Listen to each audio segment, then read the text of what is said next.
this, what they're trying to do is really a Trojan horse to be able to enhance and expand, add housing, to add units that we really don't want. And it was a very similar kind of overreach and proposal by central government.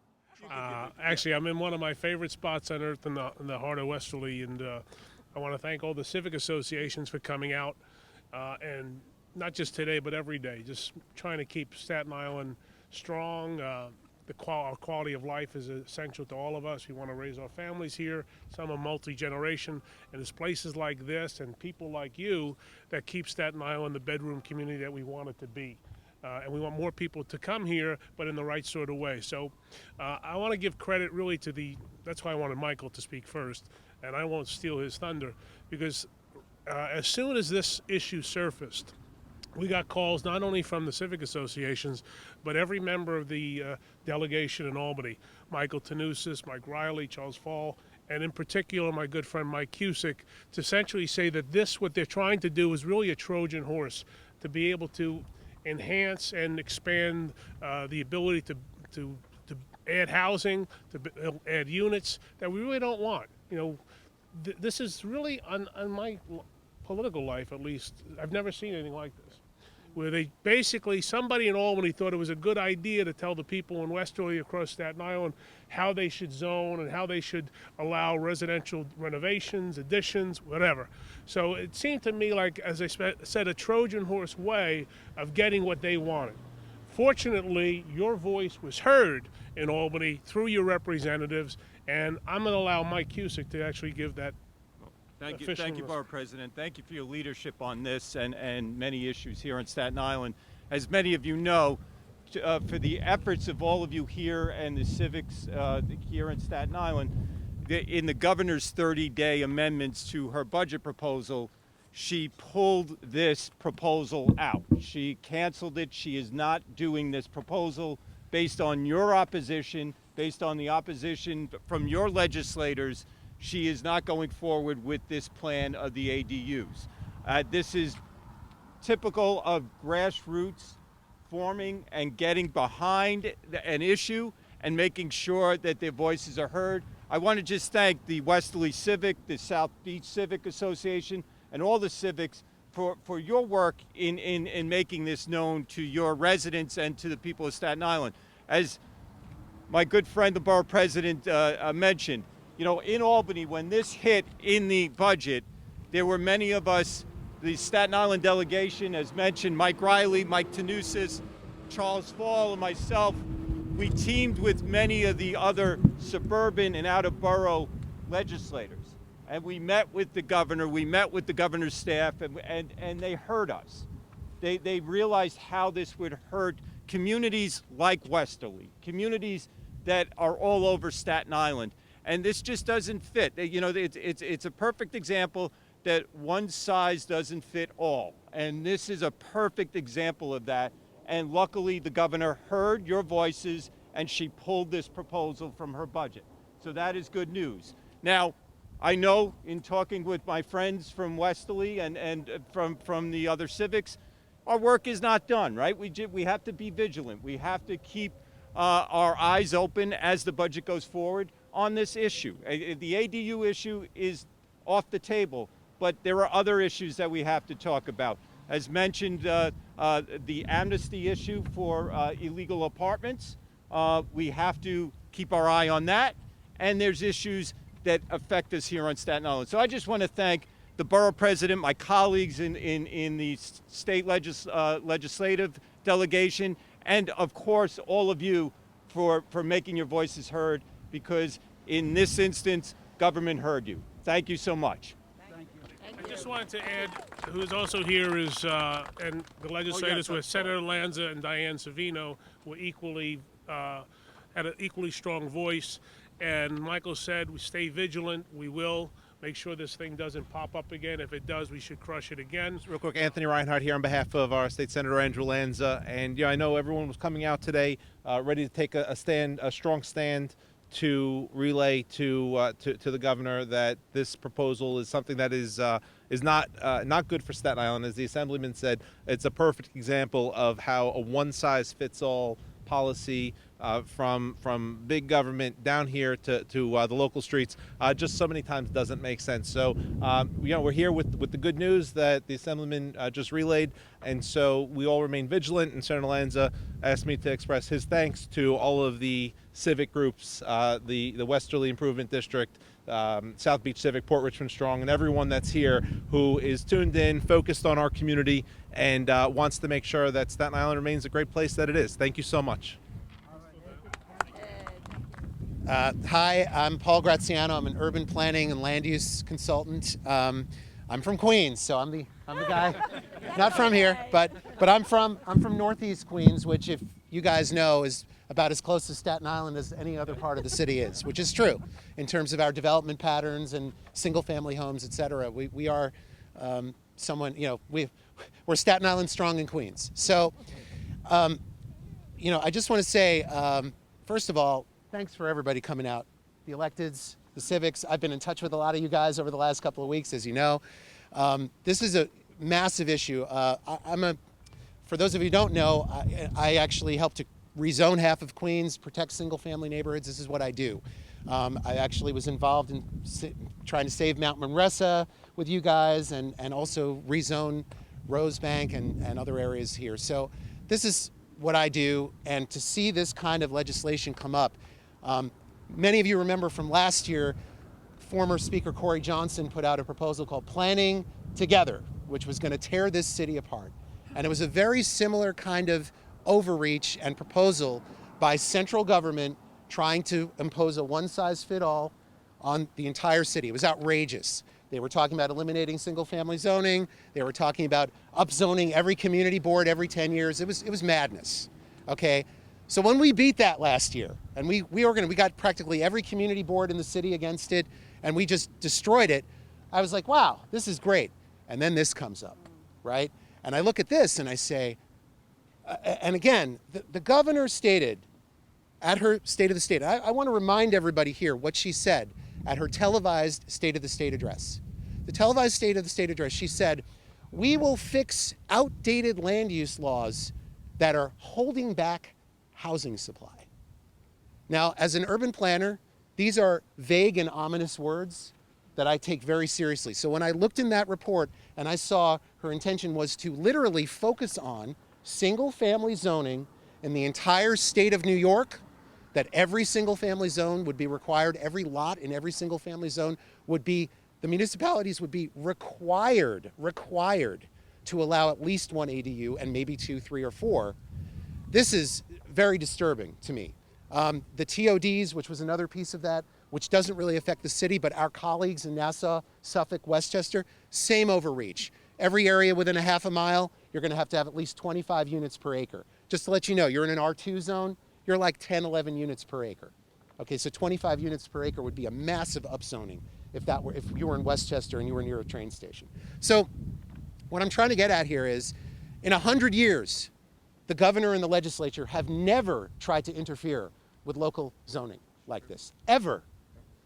Even Robert Moses, the big boogeyman of our lifetime, right? I mean, I'm only 50, so I was just a kid when he passed away, but even he didn't do stuff like this. That's what's crazy about it. So for the governor to put this in there, to sneak it in there, into the budget, because that's really what it was. Nobody knew about it. I know some of the electeds did, but we certainly didn't. And what I ended up doing was reaching out to you guys, reaching out to Queens, reactivating my people from last year, from the Planning Together, and then reaching out to Rochester, Schenectady, Ithaca, Mount Vernon. The mayor of Mount Vernon, she was apoplectic about this. Yonkers, etc. The concern I have, and I don't mean to correct anybody, I want to read you what was actually done, okay? This is important. This is the edit to the bill, okay, and I'm going to read it. I actually have the legislation. This was called Part AA for the ADUs and Part EE for the TODs, the transit-oriented development.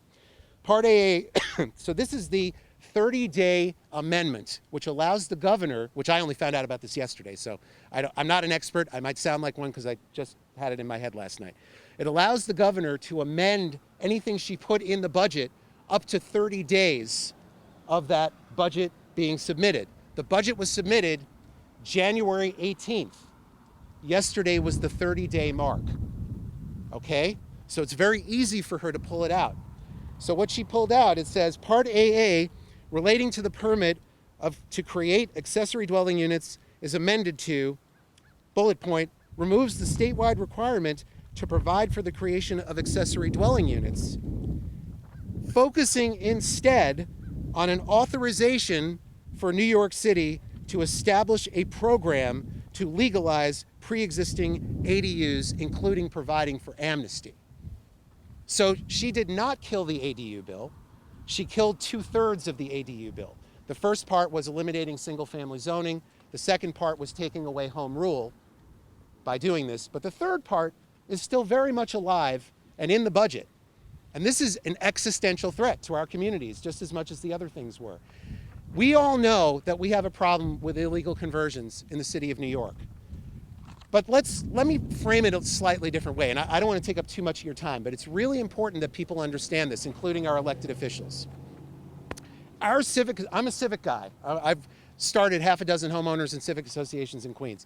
We have been fighting against illegal conversions for decades, sometimes occasionally successfully when the buildings department is doing their job and they've been granted access and they're not necessarily on the take. So we're in a situation where we're fighting against these things. The people who are doing this legally, who buy a single family home in a 2-family zone and legally convert this, pay tens of thousands of dollars, buy the permits, spend the money, pay taxes on the income that they're generating, pay additional property taxes for the C of O that they've had to change from a 1-family to, they are being punished. They're chumps if this bill goes through, because this bill will grant amnesty to all of these folks who have been creating dangerous conditions that kill people, that are creating problems in our communities that we don't have the infrastructure to deal with it, have been taking money that they're not paying income taxes on, and that they don't have to change their C of O, so they're not paying the right property taxes. And we don't want them in our community because we need development to be correct. No one is saying we don't need affordable housing. No one is saying that we don't need development, but it has to be in the right place, and it shouldn't be at the expense of the people who have bought into our communities. So this is, again, my long-winded way of saying, I am urging these state representatives who are here and all of the local elected officials that this comes out now. This is not something, I met with the Queens delegation yesterday, the mostly Democratic delegation, and they are pissed off that this got left in.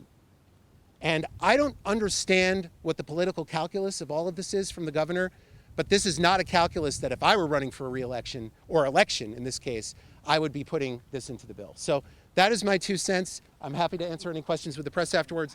Civics, do your thing. Thank you. All right, very good.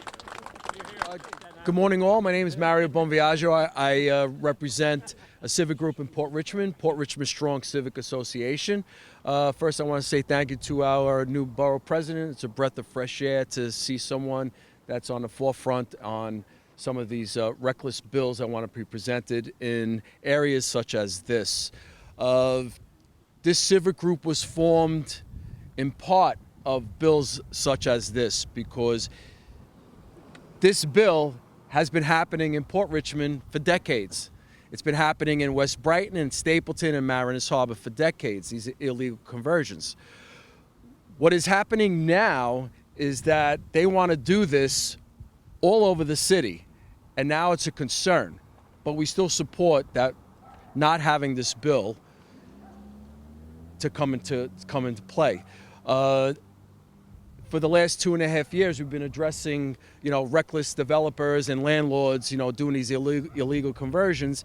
And in the last 6 months, we've shut down illegal Airbnbs, which basements were used for rent, and illegal basements where people were housed, where there would be one window.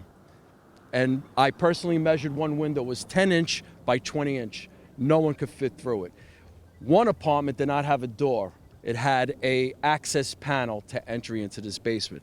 And she would want to give amnesty to these people, in which some of these people need to be held accountable criminally. What we had last year in April was there was a dispute which someone was shot in an illegally converted apartment, in which first responders had difficulty aiding to the victim. Took over 45 minutes to transport this victim out of the house.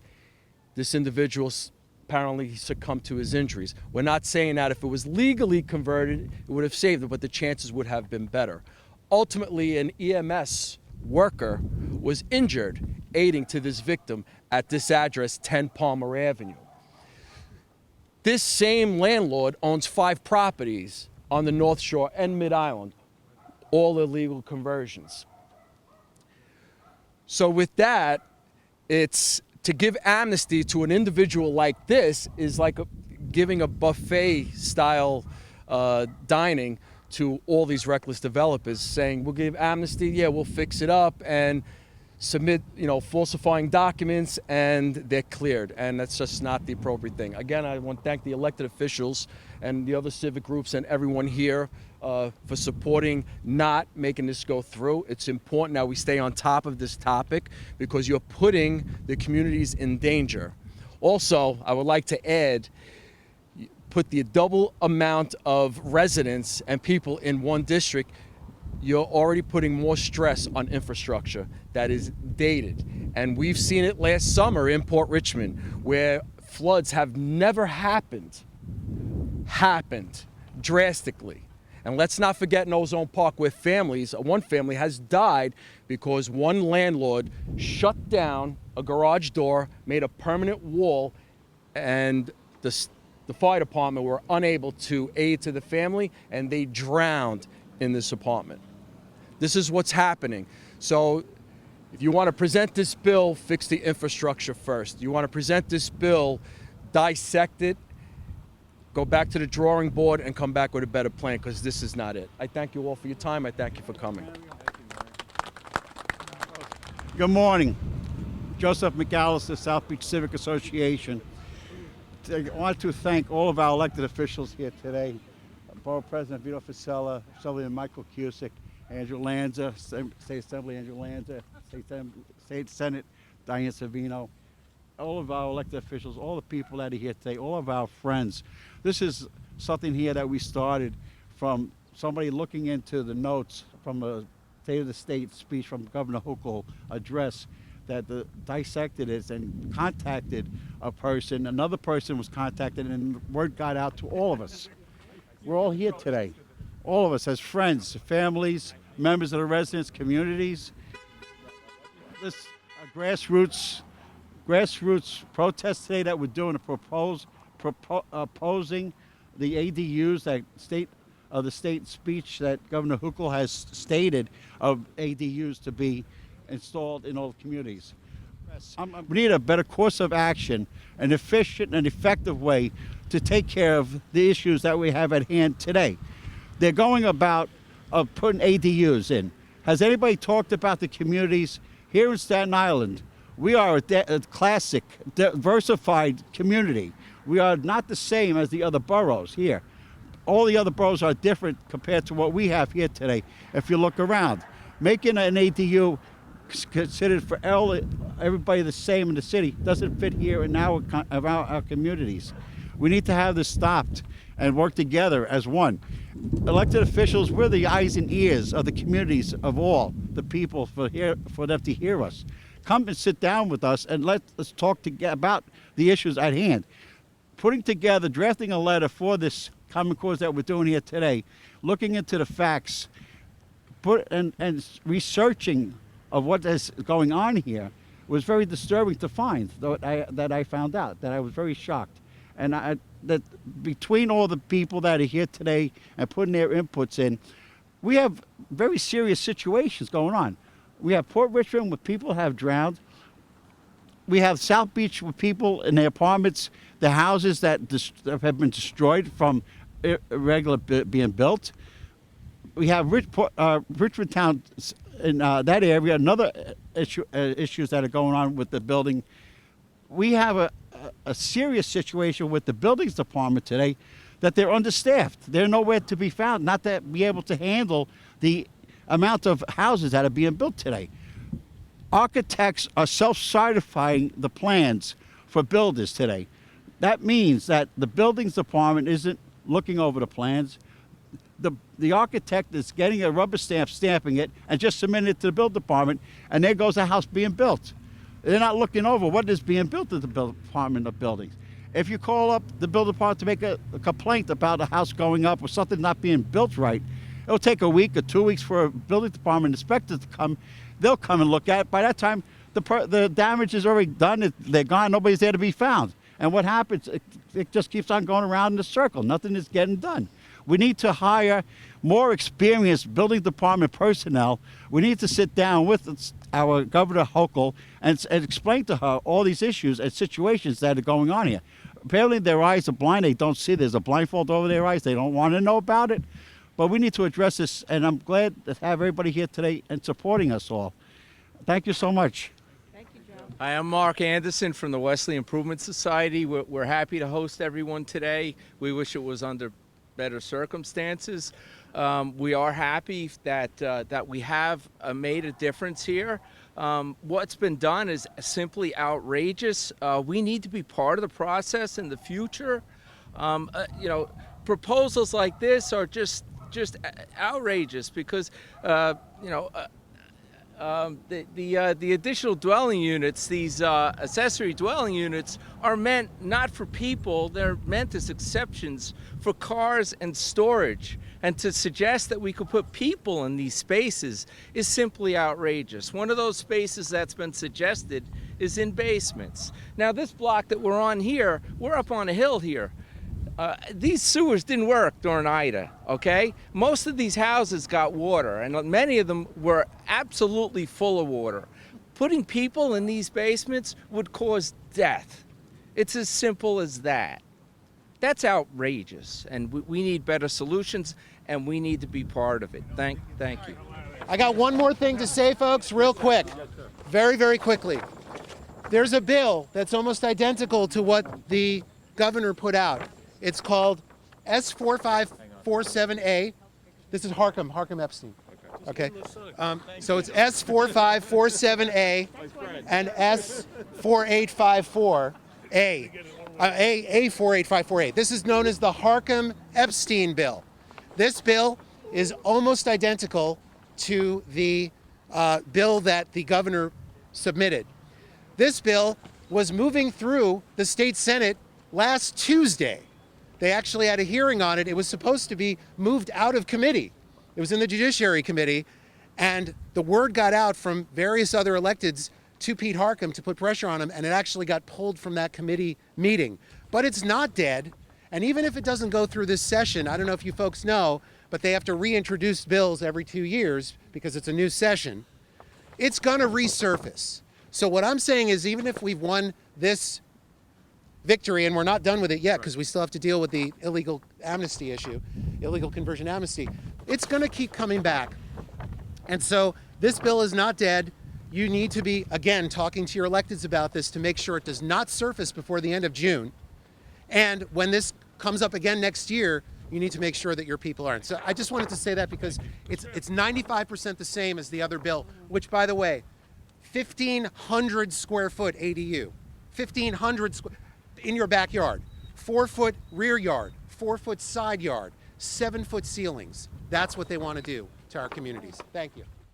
What they're trying to do is really a Trojan horse to be able to enhance and expand, add housing, to add units that we really don't want. And it was a very similar kind of overreach and proposal by central government trying to impose a one-size-fits-all on the entire city. It was outrageous. They were talking about eliminating single-family zoning. They were talking about upzoning every community board, every